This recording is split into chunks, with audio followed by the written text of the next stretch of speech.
السلام علیکم، میں ہوں مدثر علی اور آپ دیکھ رہے ہیں اسلامک ہیروز۔ شام کے وقت لشکر کے تمام سالار قلعہ کے ایک وسیع کمرے میں جمع ہو کر زبیر اور خالد کو ان کی شادی پر مبارکباد دے رہے تھے۔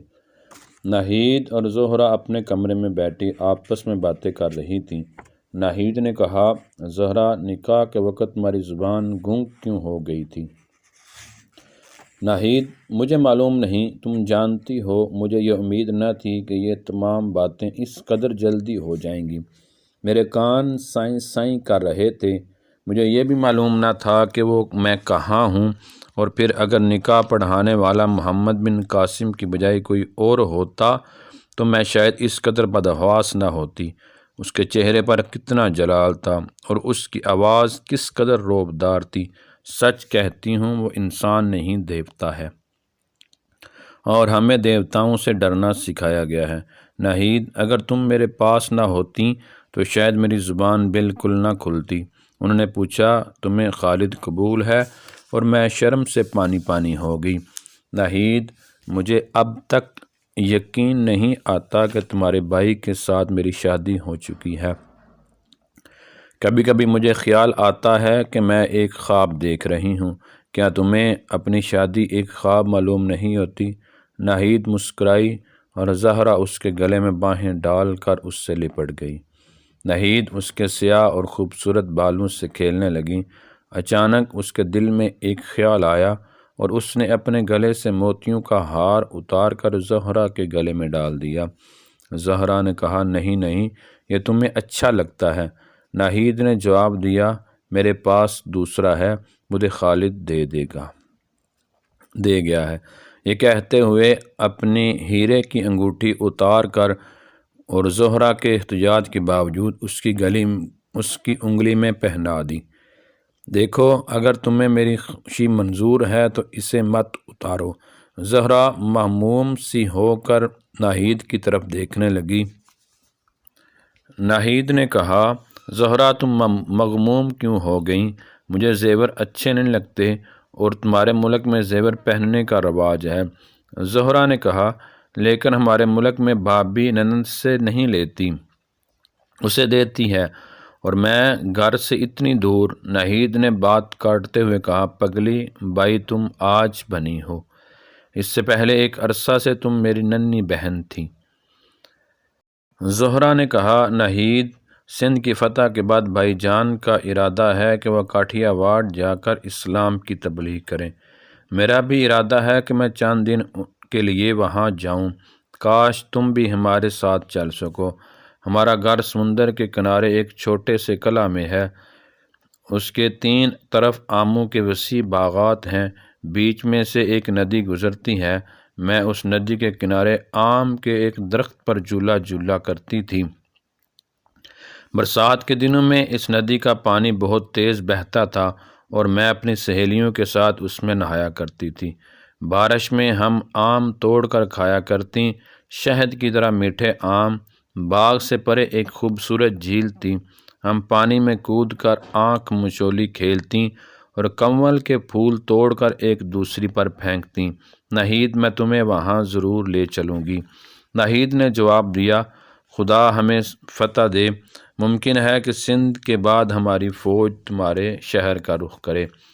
زہرہ نے کہا، خدا وہ دن جلد لائے اور میں اپنے ہاتھوں سے اس قلعے پر اسلام کا پرچم لہراؤں۔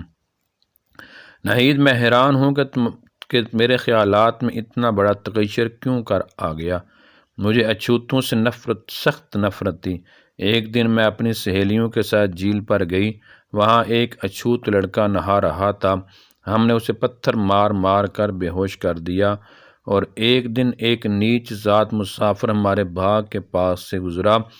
اس نے نیچے گرے ہوئے چند آم اٹھائے اور ہمارے نوکروں نے اسے 8 پہر تک ایک درخت کے ساتھ باندھ رکھا۔ میں کئی دفعہ وہاں سے گزری اور تم حیران ہوگی کہ اسے بھوکا اور پیاسا دیکھ کر مجھے ذرا بھی رحم نہ آیا۔ اب اگر میں وہاں گئی تو آس پاس کی بستیوں کے تمام اچھوتوں کو دعوت دوں گی کہ آؤ ہمارے باغ کے آم کھاؤ اور ہمارے کنویں کا ٹھنڈا اور میٹھا پانی پیو۔ ان کی سب سے بڑی حسرت ہمارے مندروں میں آ کر دیوتاؤں کی پوجا کرنا ہوتی تھی، اور میں انہیں یہ پیغام دوں گی کہ مسلمان اس ملک میں وہ عبادت گاہیں تعمیر کرنے کے لیے آئے ہیں جن میں ایک اچھوت برہمن کے ساتھ بلکہ اس سے بھی آگے کھڑا ہو سکتا ہے۔ ناہید نے کہا، خدا تمہاری خواہش پوری کرے۔ قلعے کو تمام فوج کی ضرورت کے لیے تنگ دیکھ کر محمد بن قاسم نے قلعے سے باہر خیمے نصب کروا دیے۔ اپنی فوج کے زخمیوں کی طرح اس نے بھیم سنگھ کے فوج کے زخمیوں سپاہیوں کو بھی خیموں میں جگہ دی اور اپنی فوج کے طبیبوں اور جراحوں کو حکم دیا کہ دشمن کی فوج کے زخمیوں کا علاج میں کوتاہی نہ کریں۔ محمد بن قاسم خود بھی علم جراحی اور طبابت میں خاصی دسترس رکھتا تھا۔ وہ صبح شام زخمیوں کے خیموں میں چکر لگاتا اور فردن فردن سب کا حال پوچھتا اور انہیں تسلی دیتا۔ دشمن کے زخمیوں سے تبادلہ خیالات کے لیے وہ سعد کو اپنا ترجمان بنا کر ساتھ لیے پھرتا۔ انہیں ملول و مغموم دیکھ کر وہ کہتا، تم بہت جلد اچھے ہو جائے گے، یہ مت سمجھو کہ تم ہماری قید میں ہو، تندرست ہونے کے بعد تم جہاں چاہو جا سکتے ہو۔ وہ اس کی طرف احسان مندانہ نگاہوں سے دیکھتے ہوئے کہتے، بھگوان کے لیے آپ ہمیں شرمسار نہ کریں، ہمیں آپ کو اس قدر تکلیف دینے کا حق نہیں، آپ آرام کریں۔ وہ جواب دیتا، نہیں، یہ میرا فرض ہے۔ بھیم سنگھ کے ساتھ محمد بن قاسم کو گہری دلچسپی تھی۔ وہ دونوں وقت خود اس کے زخم دیکھتا اور اپنے ہاتھوں سے مرہم پٹی کرتا۔ ناصر الدین اور زبیر ہر طریقے سے اس کی دل جوئی کرتے۔ بھیم سنگھ نے ابتدا میں یہ سمجھا کہ یہ سلوک اس کے ساتھیوں کو ورغلانے کے لیے مسلمانوں کی ایک چال ہے، لیکن 3-4 دن کے بعد محسوس کرنے لگا کہ یہ تصنع اور بناوٹ نہیں، بلکہ محمد بن قاسم اور اس کے ساتھی فطرتاً عام انسانوں سے مختلف ہیں۔ اس کے زخم زیادہ خطرناک نہ تھے، لیکن بہت سا خون بہہ جانے کی وجہ سے اس کے جسم میں نکاہت آ چکی تھی۔ محمد بن قاسم کے علاج اور زبیر اور ناصر الدین کی تیمارداری کی بدولت وہ چوتھے دن چلنے پھرنے کے قابل ہو گیا۔ 5ویں دن حسب معمول نماز عشاء کے بعد محمد بن قاسم کے ساتھ زخمیوں کے خیموں کا چکر لگاتے ہوئے بھیم سنگھ کے خیمے میں داخل ہوا۔ وہ اپنے بستر پر لیٹا خواب کی حالت میں بڑبڑا رہا تھا، نہیں نہیں، مجھے دوبارہ اس کے مقابلے پر نہ بھیجیے، وہ انسان نہیں، دیوتا ہے۔ اب قیدیوں کو چھوڑ دیجیے، وہ آپ کی خطا معاف کر دے گا۔ نہیں نہیں، میں نہیں چاہوں گا راجا کے پاپ کی سزا پر جا کر مجھے کیوں ملے۔ مجھے موت کا ڈر نہیں، لیکن میری جان لے کر تم آنے والی مصیبت کو نہیں ٹال سکتے، ظالم، بزدل، اف بھگوان۔ بھیم سنگھ نے کپ کپا کر آنکھیں کھول دی اور حیرت زدہ ہو کر سعد اور محمد بن قاسم کی طرف دیکھنے لگا۔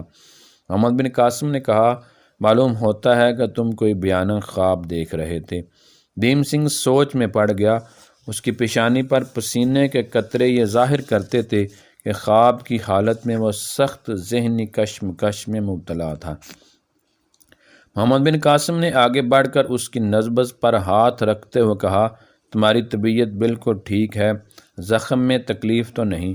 اس نے اپنے ہونٹوں پر مغموم مسکراہٹ لاتے ہوئے جواب دیا، نہیں۔ محمد بن قاسم نے کہا، میری فوج کل صبح یہاں سے کوچ کرنے والی ہے۔ مجھے افسوس ہے کہ بعض مصلحتیں مجھے یہاں زیادہ دیر قیام کرنے کی اجازت نہیں دیتی، ورنہ میں چند دن اور تمہاری تیمارداری کرتا۔ بہرصورت میں 500 سپاہی اور قلعے میں چھوڑ کر جا رہا ہوں، وہ تم لوگوں کا خیال رکھیں گے۔ تمہاری فوج کے جو زخمی تندرست ہو چکے ہیں انہیں کل اپنے گھروں کو جانے کی اجازت ہوگی۔ تم جب تک گھوڑے کی سواری کے قابل نہیں ہوتے یہیں ٹھہرو۔ بھیم سنگھ نے جواب دیا، آپ کا مطلب ہے کہ آپ تمام قیدیوں کو رہا کر دیں گے؟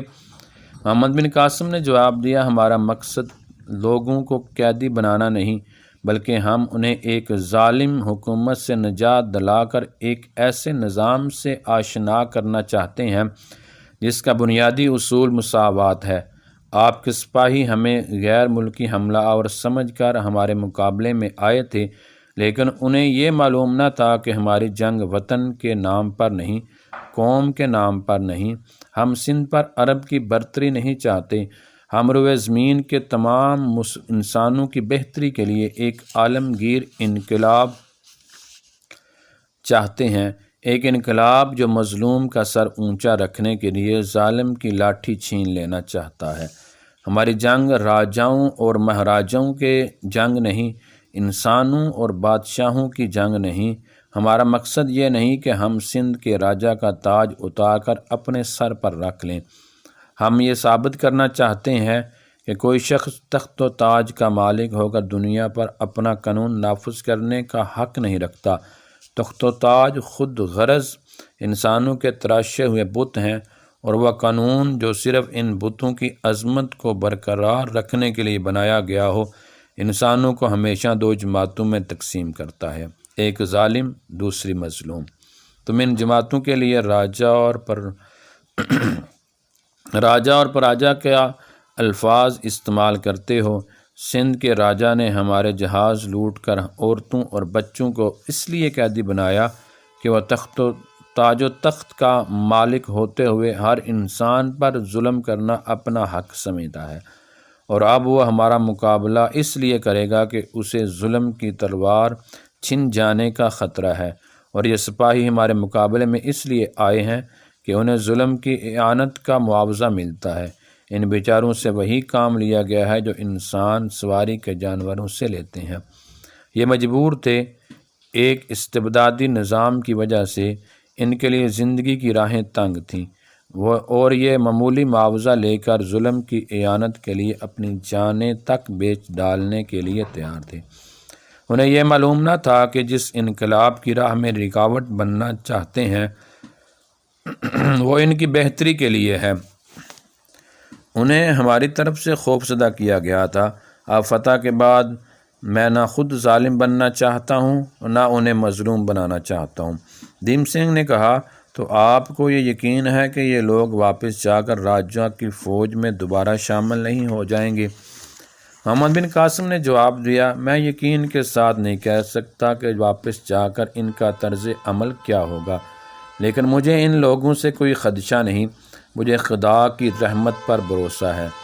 کسی بلند مقصد لڑنے والوں کی قوت بڑھتی ہے، کم نہیں ہوتی۔ اس سے پہلے کئی اقوام اپنے بادشاہوں کی حمایت میں ہمارے ساتھ لڑ چکی ہیں، لیکن جب انہیں یہ احساس ہوا کہ ہمارے پاس ایک بہتر نظام ہے تو ہمارے ساتھ مل گئیں۔ آپ کے سپاہیوں میں سے وہ لوگ جنہیں خدا نے حق و باطل میں تمیز کی توفیق دی ہے، وہ یقیناً واپس جا کر ظلم کی ناؤ کو ڈوبنے سے بچانے کی کوشش نہیں کریں گے، اور جو دوبارہ ہمارے مقابلے پر آنے کی جرت کریں گے انہیں ایک دو اور مارکوں کے بعد اطمینان ہو جائے گا کہ ہماری تلواریں کند نہیں ہونے والی نہیں۔ بھیم سنگھ نے کہا، آپ تخت و تاج کے دشمن ہیں اور آپ انسان پر انسان کی حکومت کے قائل نہیں، لیکن جب تک کوئی حکومت نہ ہو ملک میں امن کیسے رہ سکتا ہے؟ محمد بن قاسم نے جواب دیا، اگر استبداد کا ڈنڈا مظلوم کی آواز اس کے گلے سے نہ نکلنے دے تو اس کا مطلب یہ نہیں کہ ملک میں امن قائم ہو گیا۔ میں تمہیں پہلے بتا چکا ہوں کہ ہم دنیا میں انسان کا قانون نہیں بلکہ خدا کا قانون چاہتے ہیں۔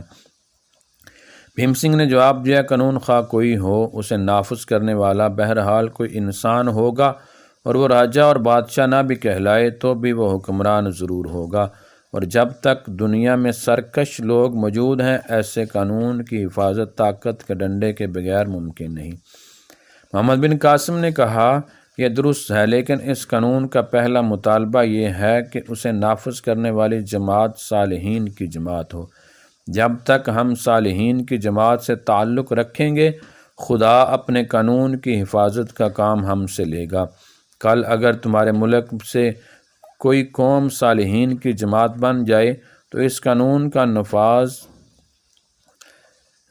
کی ذمہ داری وہ سنبھال لے گی، لیکن طاقت کا ڈنڈا اسے اپنے اقتدار کی حفاظت کے لیے نہیں بلکہ اس قانون کی حفاظت کے لیے استعمال کرنے کی اجازت ہوگی۔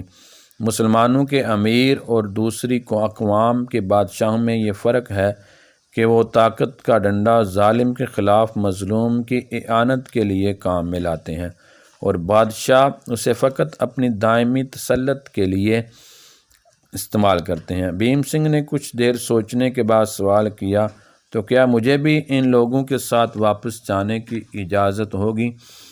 میں شاید پہلے بھی کہہ چکا ہوں کہ تم تندرست ہونے کے بعد جب چاہو جا سکتے ہو۔